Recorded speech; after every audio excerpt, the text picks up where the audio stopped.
And I think people want that now. I think we want this 100%. personal type of thing, and 100%. honest, and yeah. 100%, Petra. I can't tell you the amount of people that have messaged me asking, oh, is it coming out on vinyl? Where can I get the vinyl? I can't tell you, I'm not surprised. Like, wow, Yeah. yeah, and we aim to get there. But at the moment, I'm an independent artist, so we do everything ourselves. So it's got to be stage by stage. But I definitely plan to bring Yeah. out some vinyls, yeah, in a little while. Yeah.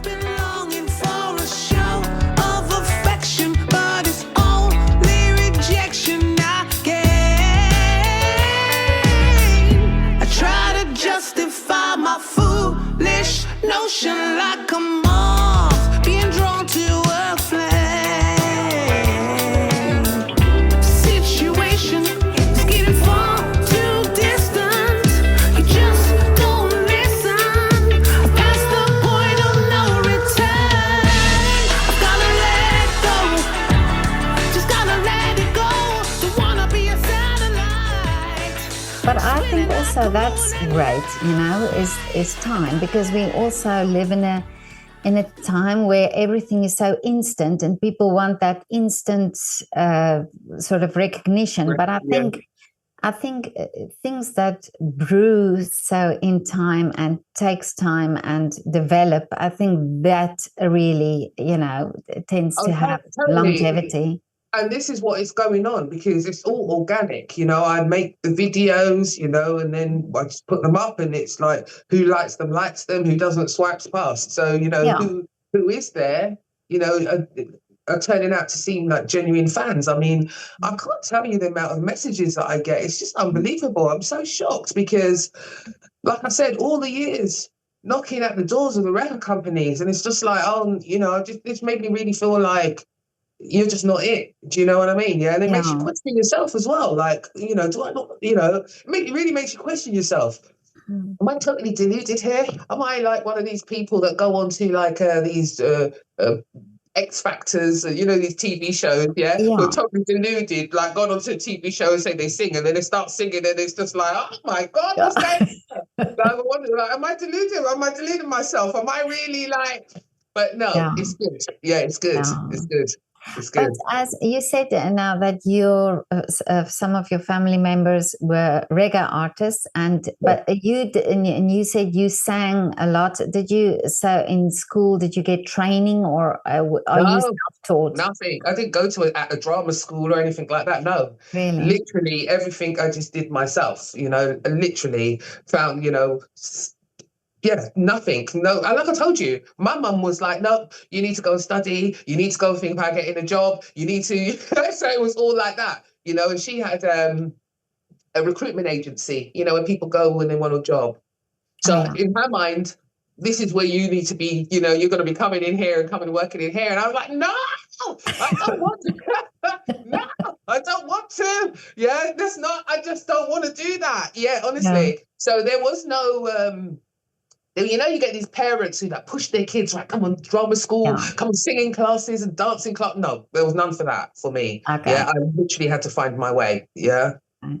But that's sometimes also a good thing, because you know what you want and you're willing to fight for it. Oh yeah. And the fight it's had to be. Believe me, it's not been easy. I mean, like I'm saying, the social medias now, that gives you a route. When I first started singing, there was no social media. I think there was like kind of MySpace was just coming up, or but there was no social media, if you know what I mean. So the only way was via the record companies, and that means getting past the gatekeeper, and the gatekeeper, I don't know what they want. Even up to today, I don't know what they want. Probably just more of the same. I don't know what they want. Yeah, Petra, it's just the strangest thing. Yeah, yeah. I don't know what they want. But I mean, I've got to be true to myself and I can only do what I can do. I can only write the songs that I feel, put my vibes down. That's all I can do, But did you start off singing covers, or did you also write from a very young age? No, if I'm really honest with you, I always wanted to be a writer. Oh, okay.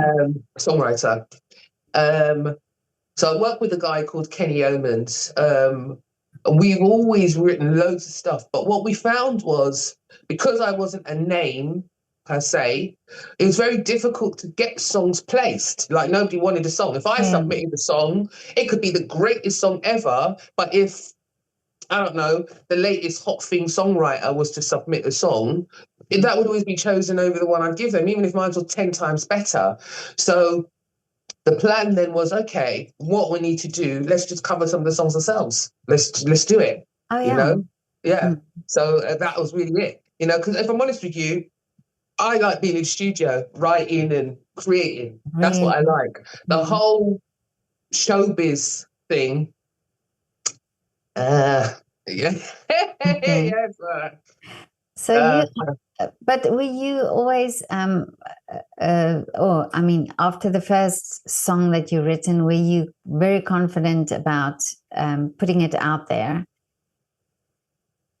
Because I always wonder about that. You know, what gives you that confidence to think, okay, this is working? You can only go by what you like. I mean, I know I like good music, you know, the artists that I like good artists. I like good music. I like good songs. So that would always be what I would strive for. Do you know what I mean? Like, I would strive and I would think, right, okay, if I listen to my song next to that song, you know, does it stand up? If it stands up, you know, but yeah, I mean, the creative process, I don't know. I think for me, I've always written. I've always loved to make up songs, melodies, lyrics, you know, I've always loved to do this, you know. I think when I was younger, I can remember I came across a little book that I had. I was probably like 8 years old, and I was writing. Now when I look at it, it's like, oh, you were writing songs, but then it was just, I was just writing, but didn't, you know, yeah. And this is like from a kid, you know, so. And music education, how do you also? None. So it just comes from within. Oh, it's amazing. I love this. No training, no nothing. You know, it's literally just the vibe that I have. You know what I mean? So what I do, like I told you, I work with a guy called Kenny. So sometimes, like, I say, oh, Kenny, I've got this idea running around in my head. And he'd be like, well, let me have a listen then. And I might, you know, give him something like, it's a song that I'm working on at the moment, or we're almost done. A song called Long Time Coming. It's going to be fabulous. Oh, I swear to God, Petra, it is going to be fabulous. I said to him, I've got this idea. Long time coming, oh God knows. He's like, oh my God. Yeah, right, let's do this. Yeah. So then we sit down and we start to build, you know, this is it. Oh, Yeah. Amazing. Yeah. And what inspires then a song? The lyrics of a song? Now that's the $1 million question. It could be anything. I could write literally. I normally pull on past experiences, you know, or situations that I see, because I think if I've experienced something and feel a certain way, if I write a song about it, there's going to be other people that have experienced it and feel the same way as well. You know. Yeah, it's. I can't even tell you, Petra. I don't know. Sometimes I'm like, where did that come from? I myself, like, where did that come from? Yeah, totally. So it's not necessarily heartbreak that inspires you to write. Could be anything. Could be heartbreak. Could be anything. You know, I've got a song coming out. I'm going to bring it out in the next few weeks, called "So Much to Say." This is not about love at all. This is about. Just how what I see out there, what I see out in the streets, what I see in London, how life in London is. You know, it's nothing to do with love. Don't get me wrong, I love a love song. Yeah, I love a love song, especially a heartbreak love song. But this one was actually, I just felt like something needed to be said. Like, I see so much stuff, so much shit that goes on. I thought, you know what? I'm going to put this in the song. So you'll hear that in a couple of weeks, a few weeks' time. Oh, yeah. I'm following you big time. I love it. Cool.